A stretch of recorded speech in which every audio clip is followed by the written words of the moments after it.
Perkenalkan, nama saya adalah Nambang Jaya Prasetyo. Saya adalah calon guru penggerak asal Kota Palangkaraya, Angkatan 4, Provinsi Kalimantan Tengah. Saya mengajar di SMP Negeri 12 Palangkaraya. Pada kesempatan ini, saya ingin menyampaikan koneksi antar materi pemimpin dalam pengelolaan sumber daya.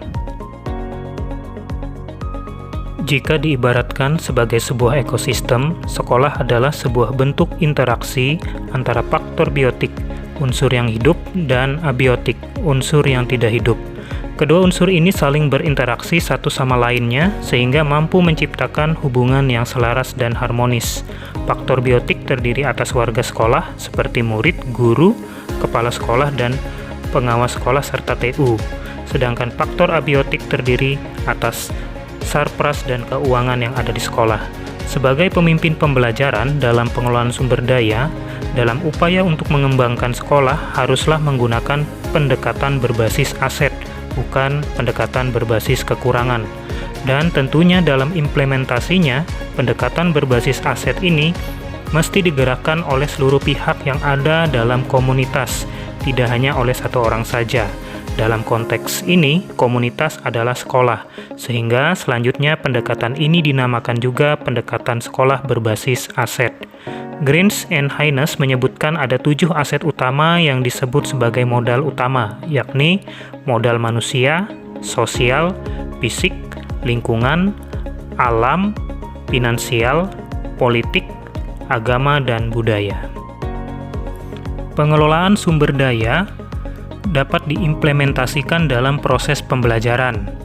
Dalam pembelajaran, guru dapat memanfaatkan lingkungan sekolah sebagai sumber belajar bagi muridnya.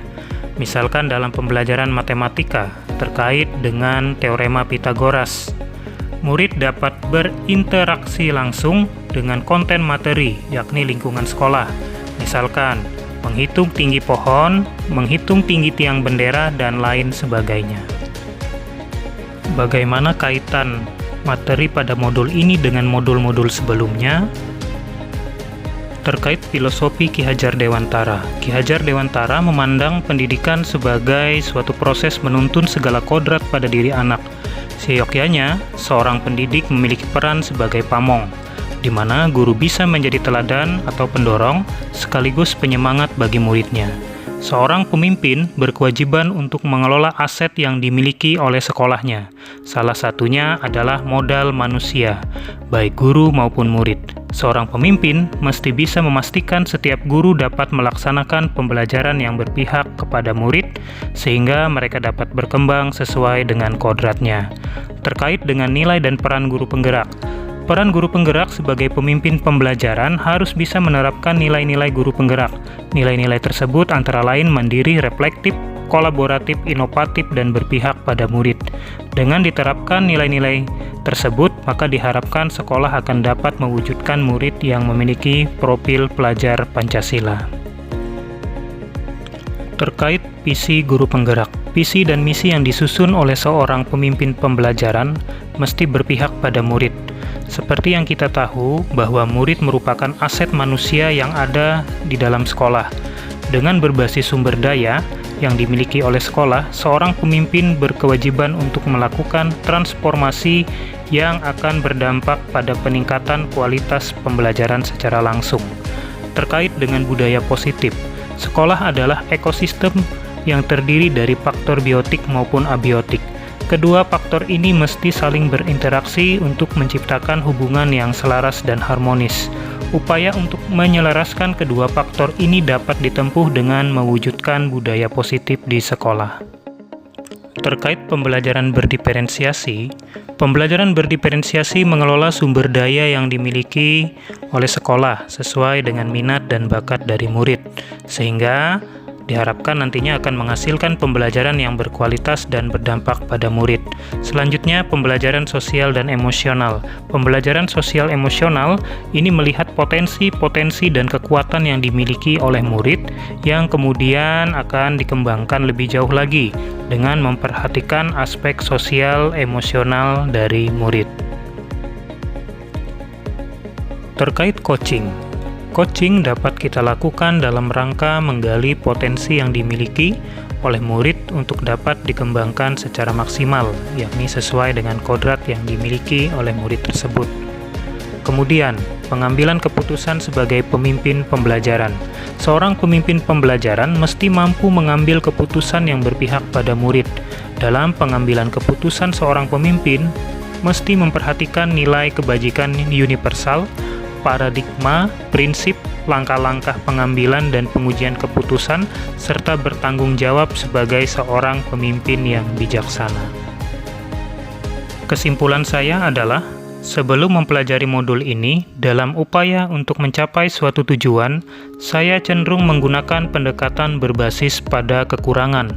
Tak jarang, saya sering mengalami jalan buntu atau situasi tanpa solusi. Melalui modul ini, saya mempelajari bahwa seorang pemimpin harus mampu mengidentifikasi dan mengelola sumber daya yang dimiliki, dan menggunakan sumber daya tersebut secara efektif agar dapat mencapai tujuan positif yang ingin dicapai. Dalam konteks sekolah, hal ini akan menumbuhkan nilai kemandirian sekolah melalui inovasi yang tercipta dari kesadaran atas potensi yang dimiliki.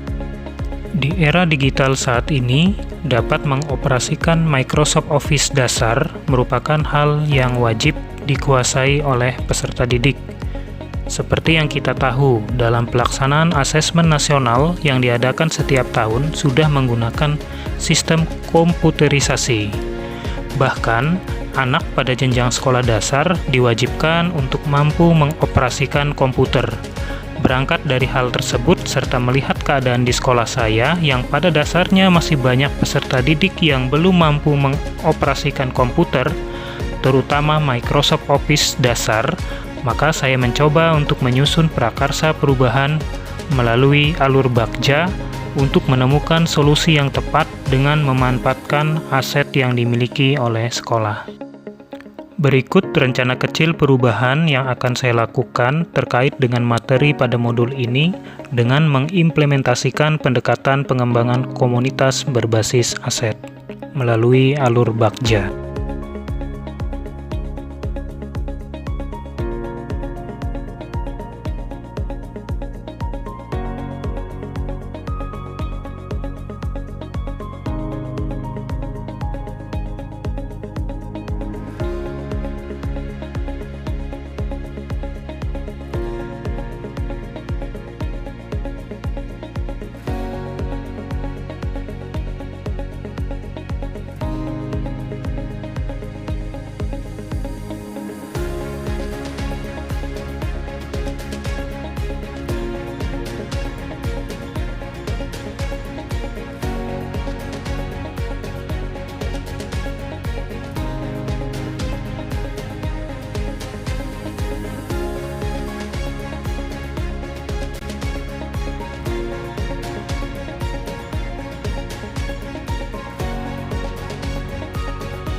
Demikian paparan saya terkait koneksi antar materi pemimpin pembelajaran dalam pengelolaan sumber daya.